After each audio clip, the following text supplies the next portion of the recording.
If you've ever been driving down a road and suddenly felt that rush of anxiety hit you as you spotted a police officer staring you down from behind a big bush on the side of the road, it's probably because you were worried you were driving too fast. In the rush of the moment, you might have checked your speedometer to see if it was anywhere near what the posted speed limit was. But even though that speed sign will be different in, say, a school zone versus an open highway, the anxiety would be all the same. So how do the numbers on those all-powerful signs actually get determined? Well, my name is Ryan Felton, and today we're going to talk about just how those speed limits are set.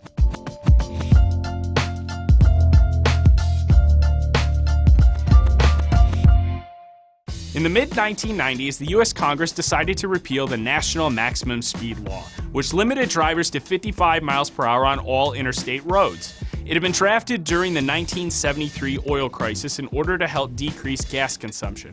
Ever since then, US speed limits have been set by state and local lawmakers. They can range from slow crawls in residential areas up to 85 miles per hour in some parts of the country. In theory, speed limits are designed to ensure drivers travel efficiently and safely. Engineers are typically called upon by city or county councils to help determine an appropriate speed for a certain road by conducting what's called a speed study. The study covers a number of things: design, function, and use of the road. Is the road for light traffic or heavy commuter traffic? Are there a ton of intersections? How many people travel this area? The engineer then figures out how fast those drivers travel. Once that data is collected, it's plotted out to determine how fast the majority of drivers are traveling.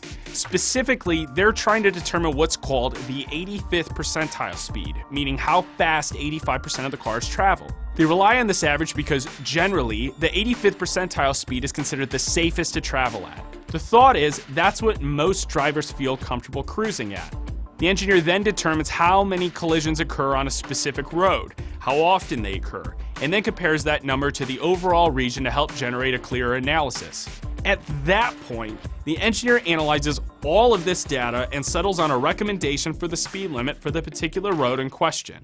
Now, not everyone agrees on the 85th percentile. Some people are arguing that it doesn't correlate with lower crash rates. The NTSB, one of America's main transit regulators, recommended that speed setting standards should be revised to, quote, balance 85th percentile approaches with safe systems approach that better incorporates crash history, safety of pedestrians and bicyclists. And as some states have shown, it literally could just be a matter of opinion on how fast lawmakers want to let people drive. But after all is said and done, for better or for worse, lawmakers typically weigh the speed study and the will of the people who speak up to decide on what the big numbers on that speed sign will ultimately say. And once you've come down from the rush of hopefully realizing you were safely within the speed limit, you can remember how it was set and decide whether or not to talk to your local lawmakers about whether or not you think it is properly set.